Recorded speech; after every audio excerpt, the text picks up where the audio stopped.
Mental models to supersize you. Welcome to day 146 of our Supersize You Annual Challenge.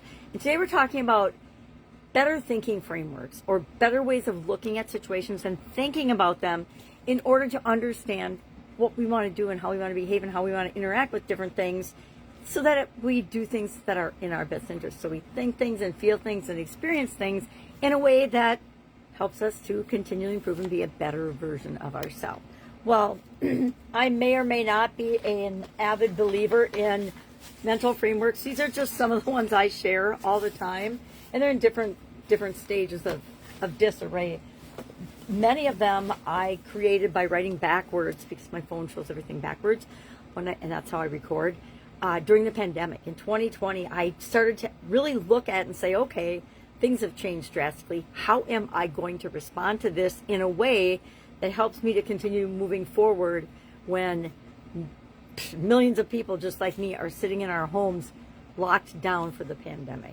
And out of that, and prior to that, I was already doing an annual challenge. So it made it easy for me to know what to continue doing. I was going to continue doing my annual challenge. And besides that, every other month, since it ended up going from 2 weeks to 2 months to virtually 2 years, I did for 2020 and 2021, every other month, a 30-plus day challenge.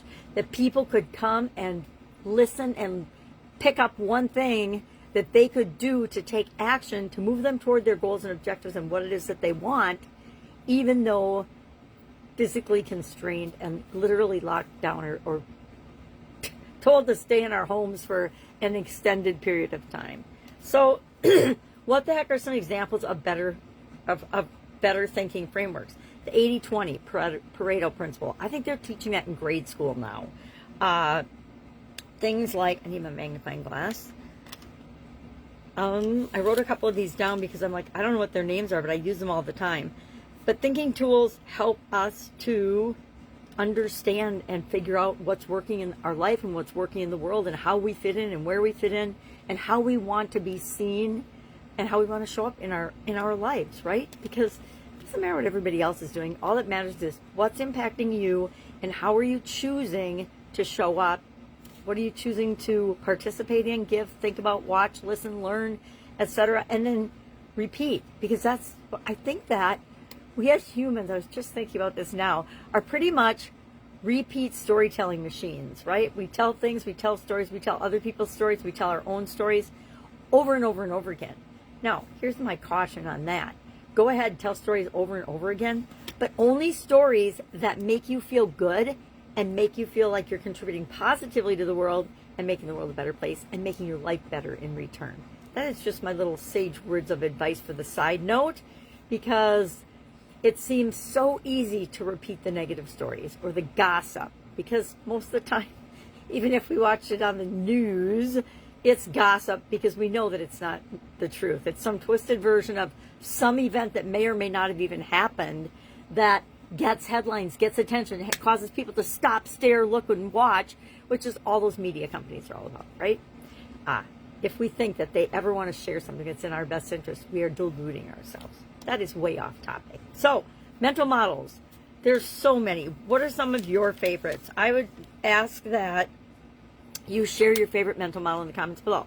Now, of course, some of my favorite mental models are the SOAP framework, and we're getting into, and we're going to talk about the S in our super framework. It's a framework too. It's just a 5-step process, and I give it an acronym name so that it's easy to remember.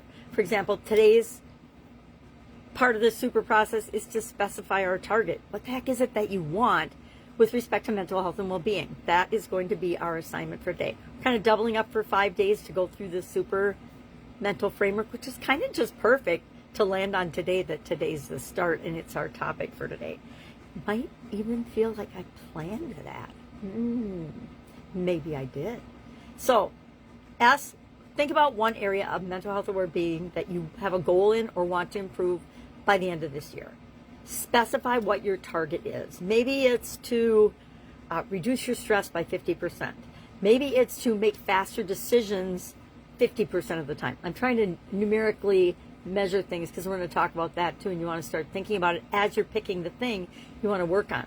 I personally find that if I've got something that I can actually physically measure those are the goals and objectives that I seem to achieve more quickly than others, because it's the subjective things that I have to journal about or just tap into my inner being and get in touch with how I feel about something, and then give it a scale of 1 to 10. And we can make things super duper complicated, or we can make them simple. Okay? I got in contact with 5 old friends today. Over the course of the week, I just touched base with and got in contact with 20 people that I love and care about. Whatever the goal or objective is for you. Maybe it's you want to reduce your negative self-talk.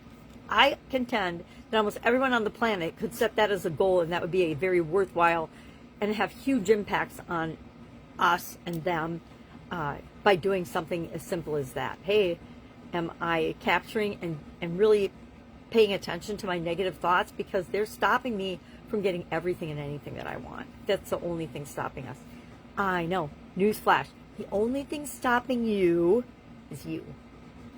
That is a double-edged sword. On the one hand, it's great to know that I can change anything and that I am the only one and the only thing getting in my own way and stopping me. And the other side of that is, oh my gosh, I am the problem. How am I going to fix this? And that's where I go. I go, okay, we're all the problem in certain ways, shape, and form. If we don't have all of the results that we want in our life, like right now, it's because there's something getting in our way. And the only thing that can actually get in our way is us. So, our action item today is to learn one new mental model. And if you're new here, we're going to learn the super model. So you've already got your action item done. Just specify your target today. What is your target around learning that mental model? What is your target around the super framework? What is some goal or objective that you want? Just pick one and share it in the comments below. All right. I guess we could talk about Occam's razor, which means, I love this one. It means, generally, an oversimplification, the simplest solution is usually right. The simplest solution is usually the fastest path to whatever you want. The simplest solution, and the older I get, the more I value simplifying and boiling things down to the essence and then building off of that. I teach people very simple frameworks. 3-step, 4-step, 5-step, 7-step processes, because that's about as much as my mind can remember in my short-term memory. 7 things. And I didn't make that up. That's scientifically proven. It's why phone numbers, if you're old enough to remember when we had rotary phones and phone numbers, all of us, we could remember 7 digits, and so that's why phone numbers were 6 or 7 digits, depending on the size municipality you lived in. I actually remember as a child operators answering the phone and asking who you want to be connected to. That's really scary. So today, pay attention to how you're framing things in your life and your experiences. I'll give an example. This just popped into my head. If you watch the news every night and it's super duper negative and you know it's negative, and you say something like, oh, let's see what's wrong with the world now, and turn on the news, you're pre-framing that all you're going to see are the negative things. Now, granted, almost all of it is negative, but when there's a positive story, you won't even see that, or you'll go to the bathroom or something because you don't want to change your own mind about the world around us and how it's awful and all these things. So think about the long-term ramifications of having a belief or a thought like that. The world is awful, or it's always bad news. Well, you know what? If it's always bad news, click, push the button, turn it off, don't watch it, don't listen to it. Don't let it negatively impact you in your life, because your life is worth way more than some made-up headlines that appear on the media that are supposed to be the truth but are far, far from it. Oh my gosh, I've been getting on that topic lately. It's because I keep getting sucked into the doom scrolling, and I just don't like that. It makes me feel bad all day long. All right, share in the comments below your favorite mental model or framework. I will do the same, although I think I've already said what mine are. Have an amazing day. If I can help you in any way, ask. Otherwise, I'll be with you tomorrow. Bye.